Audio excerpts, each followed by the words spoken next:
some sauce? Scene 1, Apple, take 1. I should talk a little bit about, though, cast iron. There's different grades of cast iron, and just because it's black and it looks like it's a cast iron skillet doesn't necessarily mean that it's a fantastic one. This one right here is not a very good one. Okay, this is a cheap one. It came in a set. It's like a $20 set or something for 3. You know, and it's kind of thin. I can tell it's kind of light. It doesn't really, you know. This is probably going to be the very first kind that you'd see that will crack on you or break, you know.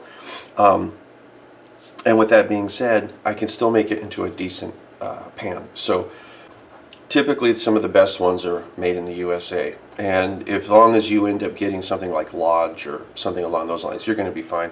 But there are a lot that come from China, like this one right here comes from China. And how it says pre-seasoned, ignore that. Ignore that. This is a cheap skillet, okay? But we're going to turn it into something cool that we can actually use. Can never have enough cast iron.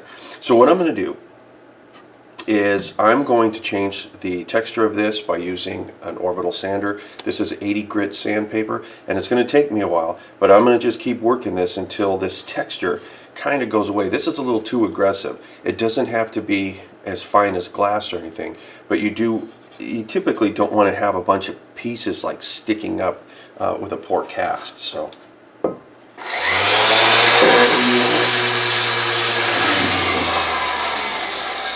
now what I want to do is I'm going to be using the outside edge of my sandpaper here,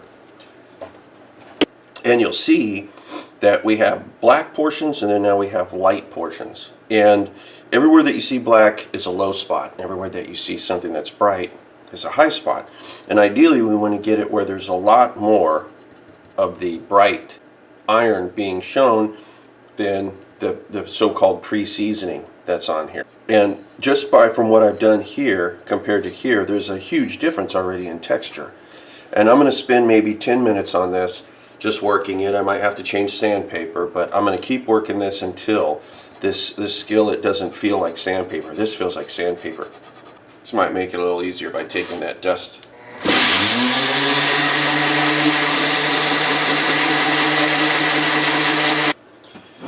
Okay, so I've got the vast majority of this sanded out, and you know, the longer you spend on it, the smoother it's going to become. But in tough areas, you can always come in by hand, put a little bit of elbow grease inside there, and try to knock down any of those high points. And actually, I'm going to call that good right there. So now I'm going to take this into the kitchen, take an SOS pad with hot water, and clean this very, very well. Then dry it very well. During the time that I'm doing that, I'm going to turn the oven on to the highest temperature I can do, which is about 500 degrees. So what I've done is the shelf underneath the one I'm going to be putting the pan on, I've laid out aluminum foil, big piece, so that way it can pick up any drips and I don't have to worry about cleaning out the oven. So what I've got right now is this heating up on the fire. I had just got done scrubbing it with an SOS pad. And what I'm going to do is I'm going to pour a little bit of oil inside here. And you don't want to really do too much oil. And there also people say, what kind of oil should you use? Typically you want something with a high smoke point. It's generally what you want. So the first time you do it, it's really to kind of help clean this, as well as when this starts heating up, they call it the pores of the metal, but the metal doesn't really have pores per se, but it opens up and it allows some of that oil to get in between there, and this is what's creating the non-stick coating. When you put oil on, you also want to make sure that you put it all over the cast iron. And you don't want big pools of it. You want to have a thin coat. And it's okay to do multiple coats, but you don't want to pool it up. If you pool it up, you're going to end up having sticky mess. And that's usually the biggest problem with people having cast iron when they're trying to season it. Afterwards it's all sticky and green and everything like that. And it's because they didn't let it cook long enough, they didn't let it bake long enough, or be in the temperature in the high temperature long enough, or they used a really bad oil, or what they ended up doing is they just simply put too much Too much oil. Okay. And like I said, this I'm trying to kind of clean it right now. And you know, people will ask the question all the time, what kind of oil should I use? What kind of oil should I use? You know, like I said, just use something that's got a high smoke point. Almost any oil will work, but at the same time, the reality is almost any type of fat will eventually go rancid. So it's just kind of the nature of the beast. I mean, generally I use lard. Okay, that's what I usually use. Traditionally, that's what people do. Some people use grapeseed oil. I've seen some people use olive oil, of all things. I've seen a lot of people do stuff like that. Now I'm using paper towels, which is kind of a no-no, okay, because paper towels are not lint free. So I'm going to take my cast iron, set her in here, close it up. So this is after about an hour. So what I'm going to do is I'm going to add another thin coat. The oven is still on. This pan is still extremely hot. And I don't know if I've mentioned it earlier, but you want to make sure that you have some doors open and maybe a fan going. And you can see that this is pretty clean now. So that way the smoke and everything and the smell doesn't linger inside your kitchen and your house, because this can make things stink. So it was in the oven for about an hour and a half or so, maybe 2 hours, and I had done about 3 thin coats on there. I'm going to let this cool off. You can let it cool off in the oven if you want. I'm going to let this cool off. I'm going to let this cool off, and then I'm going to check it for stickiness. My hand is here and there's like tons of heat coming off of it right now. But if it's still a little sticky, what I'll probably end up doing is just washing it again with a Brillo pad, putting another thin coat of oil on there, putting it back in and seasoning it. You don't want to have any of the oil sticky.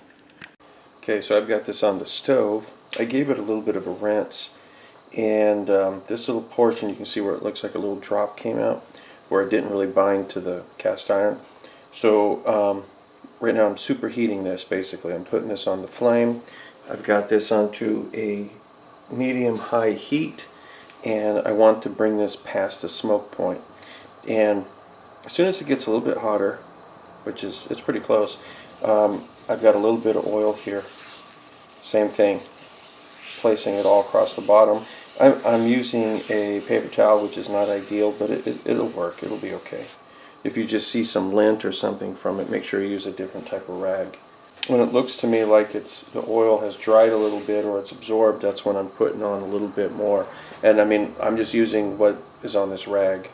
It's really important that this gets very, very hot. If it doesn't get hot enough, you're going to end up having a sticky surface on the bottom. If you put too much oil, you're going to have a sticky surface on the bottom. I'm seeing very, very little smoke come off of this now, and most of it actually is coming off of the sides. It's not coming off of the base of it anymore. So I turned the fire off, and now I'm just going to let this set and cool off. And we should have a great cast iron skillet that nothing is going to really want to stick to the bottom there. Maybe around the outside edges we might get a little sticking, but toward the inside it should be pretty damn slippery. Okay, so this is pretty smooth right now, and I'm heating it up. I've got it on low, and we're going to test it. A lot of times people will christen their freshly seasoned cast iron with bacon, which is a good thing. Just like if you have a wok or something like that, it's good to use bacon. A lot of that extra lard and everything goes inside them pores. I'll throw some broccoli inside here. Everybody that has a cast iron skillet should also have a lid that kind of fits over it or slightly inside it to kind of hold a little of the steam in. Luckily for me, this lid fits perfect. And this will actually end up helping when you cook certain things. So for instance, if I wanted to kind of steam this, I could put some water in here, close it up, and that water will eventually leave, but it'll end up creating a bunch of steam and help cook everything. Nothing is sticking yet. Let me kind of evenly place a lot of this stuff around here for my egg.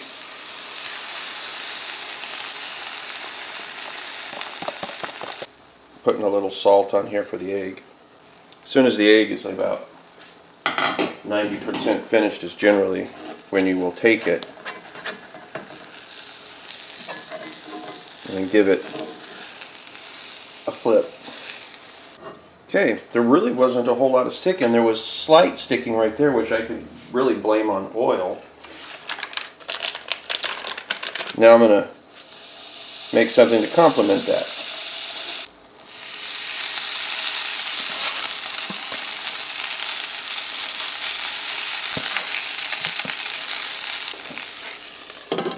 We'll let the moisture from them potatoes help steam this.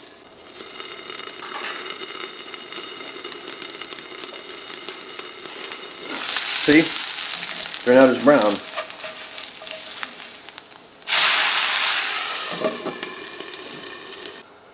The last couple of minutes I'm going to let this just go ahead and kind of cook without the lid on it. I've already eaten the eggs. Once again, nothing sticking. See that? And that's how it's done. But now it's time to clean this while it's still hot. So just like before, I'm going to put a little oil in here, very little. As soon as I feel that heat and I know that this is hot, I can go ahead and I can put the oil on here. But you want to do it when it's hot. You don't want to put it on a cold pan because it really doesn't help you any. The more that I use this pan and the better that I take care of it, the better that the bottom is going to be, that non-stick surface, the seasoning. And every now and then you are going to end up having to re-season it. It just depends.